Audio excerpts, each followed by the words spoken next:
உங்கள் favourite TV ஷோக்களை இனி miss பண்ண தேவையில்லை. ZEE5 இல் முற்றிலும் இலவசமாக காணுங்கள். இங்கேயும் எப்பொழுதும்.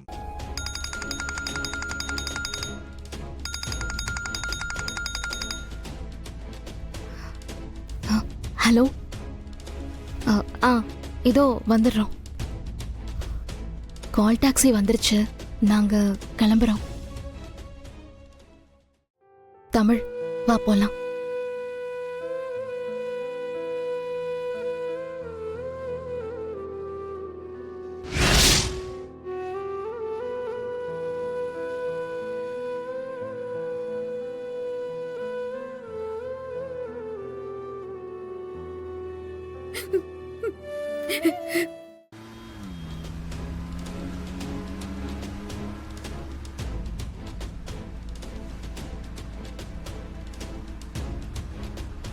ரொம்ப தேங்க்ஸ் நிஷா. கார்ல ஏறினதுல இருந்து 23 தடவை தேங்க்ஸ் சொல்லிட்டேன். உனக்கு எத்தனை தடவை தேங்க்ஸ் சொன்னாலும் பத்தாது நிஷா. நேற்று மறுபடியும் பாஸ்போர்ட்ல சிக்கல்னு சொன்னதும் நான் ரொம்ப பயந்துட்டேன். விட ஆதி, அதான் எல்லா ப்ராப்ளமும் முடிஞ்சிருச்சுல. நீ ரிலாக்ஸா போயிட்டு வா. இன்னும் 18 மணி நேரம் தான், அப்புறம் நீ அமெரிக்கால இருப்ப. என்னன்னு தெரியல நிஷா, என் வாழ்க்கையில எதோ நடந்துருச்சு. ஆனா எதை பத்தியும் தெரிஞ்சுக்க வேண்டான்னு எனக்கு அடிக்கடி தோணிக்கிட்டே இருக்கு. முடிஞ்ச அளவுக்கு இந்தியாவுக்கு வரவே கூடாதுன்னு தோணுது. இதை கேட்கவே எவ்வளவு சந்தோஷமா இருக்கு தெரியுமா? அப்படி ஒரு ஆதியை தான் நான் எதிர்பார்த்தேன். நீ சொன்ன மாதிரியே இந்த 4 வருஷத்துல என்ன நடந்துச்சுன்னு நீ தெரிஞ்சுக்கவே முயற்சி பண்ணாத. அதான் உனக்கு நல்லது. நீ ஃப்ளைட் ஏறின உடனே இங்க வாழ்ந்த வாழ்க்கையவே மறந்துரு. இனிமே நீ அமெரிக்காக்கு போய் வாழ போற வாழ்க்கை தான் உன் நிரந்தரம்னு முடிவு பண்ணிக்கோ. உனக்கு தான் நான் ரொம்ப ட்ரபிள் கொடுத்துட்டேன்ல. ஆதி, நீ என்ன 3வது மனுஷனா? என் ஃப்ரெண்டு. உனக்காக நான் செய்யாம வேற யார் செய்வா? எல்லாருக்கும் அப்படி ஒரு ஃப்ரெண்டு கிடைச்சிடாதல்ல நிஷா. போதும் போதும், ஐஸ் வச்சதெல்லாம் போதும். ரோட்டை பார்த்து வண்டி ஓட்டு. சரி, நீ இன்னும் எவ்வளவு நாளைக்கு தான் அப்படி கல்யாணம் பண்ணாம இருக்க போற? என்ன ஆதி, நீயும் எங்க அம்மா அப்பா மாதிரியே பேசுற? பின்ன ஒரு ஃப்ரெண்டா நான் கேட்காம வேற யார் கேப்பா? எனக்கு கல்யாணத்துல எல்லாம் விருப்பம் இல்ல ஆதி. இப்படியே ஜாலியா எந்த கமிட்மெண்ட்டும் இல்லாம லைஃபை என்ஜாய் பண்ண வேண்டியதுதான். அதுவும் சரிதான். கல்யாணம், குழந்தை, கமிட்மெண்ட்னு ஒரே போர் இல்ல. இருக்கிற வரைக்கும் வாழ்க்கையை சந்தோஷமா வாழ்ந்துக்க வேண்டியதான். ஆதி, சொல்ல மறந்துட்டேன். நீ அமெரிக்கா போனதும் உனக்கு ஒரு சர்ப்ரைஸ் இருக்கு. அமெரிக்கால என்ன சர்ப்ரைஸ்? நீயே போய் பார்த்து தெரிஞ்சுக்கோ. நிஷா, 17 மணி நேரம் ஃப்ளைட்ல நான் பறக்கணும். அது வரைக்கும் இது என்னன்னு யோசிச்சுக்கிட்டே இருக்க சொல்றியா?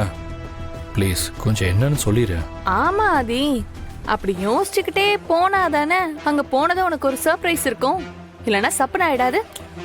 ஏதோ பிளான் பண்ணி வச்சுட்ட, பார்க்கலாம் அப்படி என்னதான் சர்ப்ரைஸ் இருக்குன்னு.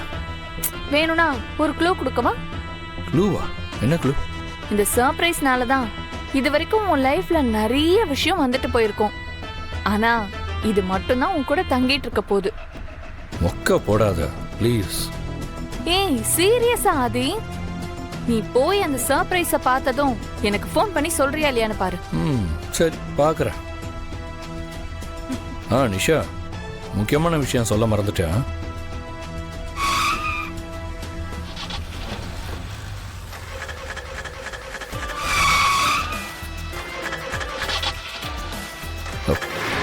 என்னாச்சு நிஷா?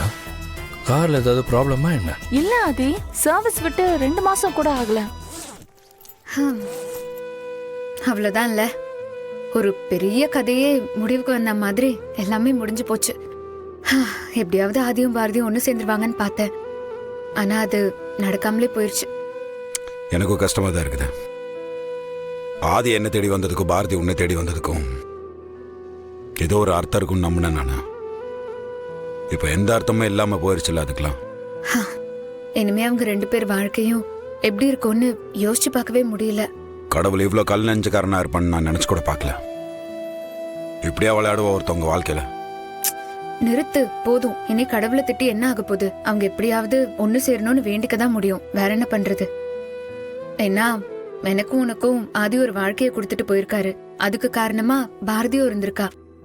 நாம 2 பேரும் நம்ம குழந்தையோட சந்தோஷமா வாழ போற மாதிரி அவங்களும் கூடிய சீக்கிரம் கண்டிப்பா ஒண்ணு சேர்ந்து வாழணும்னு நான் தினமும் கடவுள்கிட்ட வேண்டிக்க போறேன். இனிமே வேண்டதை தவிர வேற என்ன பண்ண முடியும் சொல்லு?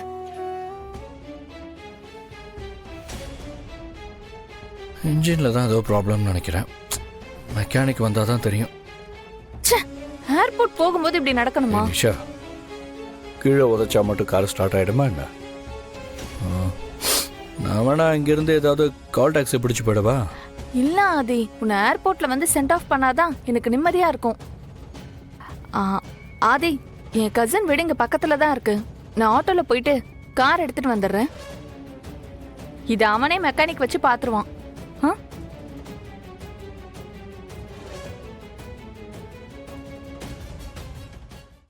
இனிமே நாம சந்தோஷமா வாழ்றதுல தான் அவங்க சந்தோஷத்தை பார்க்க முடியும்னு நினைக்கிறேன்.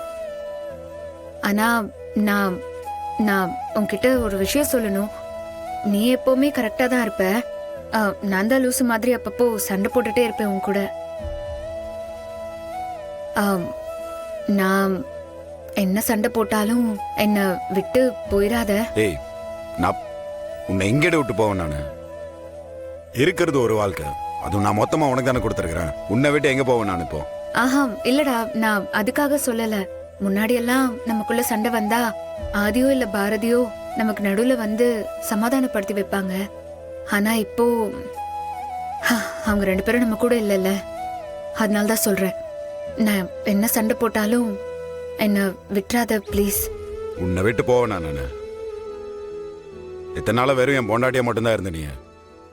இப்போ என் பிள்ளைக்கு அம்மாவாக போறேன். எப்படி போவேன் சொல்லு? நான் ஒண்ணு மட்டும் உன்கிட்ட சொல்லணும். பாரதிக்கு 2வது குழந்தை பிறக்கிற வரைக்கும் தமிழ் அவ கூட இருக்கட்டும். அவ பிறந்ததுக்கு அப்புறம் தமிழை நாம கூட்டிட்டு வந்து வச்சுக்கலாமா? கூட்டு வரலாமே, தாராளமா கூட்டு வரலாம். டேய், மொத்தமா இல்லைனாலும் அவளை அப்பப்போ நாம தான் போய் பாத்துக்கணும். நாம தான் தமிழுக்கு எல்லாமே செய்யணும்டா. கண்டிப்பாடி. நம்ம அவ மேல காட்டுற பாசம் தான் ஆதி அவ கூட இல்லைன்றதை அவளுக்கு மறக்க வைக்கும். கரெக்டா சொன்ன. நானும் அத மைண்ட்ல வச்சுட்டு தான் சொன்னேன். பாரதி போக போக சரியாயிடுவா. அடுத்து பொறுக்க போற குழந்தையையும் ஒரு மாதிரி சொல்லி சொல்லி வளர்த்துருவா. ஆனா தமிழை யோசிச்சு பாரு, அவளால இதுல இருந்து வெளியே வரவே முடியாது. அதனால அவளை மட்டும் நாம ரொம்ப பாசமா வளர்க்கணும்டா. நம்ம பாப்பாவை விட அவளைதான் நம்ம ரொம்ப நல்லா பாத்துக்கணும்டா. இந்த மாதிரி ஒரு சூழ்நிலை தாண்டி வரவே வரக்கூடாதுன்னு நினைச்சேன். வந்துருச்சு. உள்ள ஃபுல்லாவே தமிழ் பத்தி தான் யோசிச்சுட்டு இருக்கேன் தெரியுமா? அவ வயசுக்கு அவ இந்த மாதிரி கஷ்டம்லாம் தாங்கணுமா? பாவண்டா அவ. ஆல்ரெடி வாசுவை இழந்து தவிச்சா, இப்போ ஆதியையும் மிஸ் பண்ணிட்டு ஃபீல் பண்ண போறா. ஆனா ஒண்ணு, ஆதியால ரொம்ப நாள்லாம் இவங்களெல்லாம் விட்டு இருக்கவே முடியாது. எனக்கு என்னமோ ஆதி சீக்கிரமே இவங்களெல்லாம் தேடி வந்துருவாருன்னு தான் என் உள் மனசு சொல்லிட்டே இருக்கு. ஜீ5 ஆப்பை டவுன்லோட் செய்து அனைத்து எபிசோடுகளையும் இலவசமாக பாருங்க.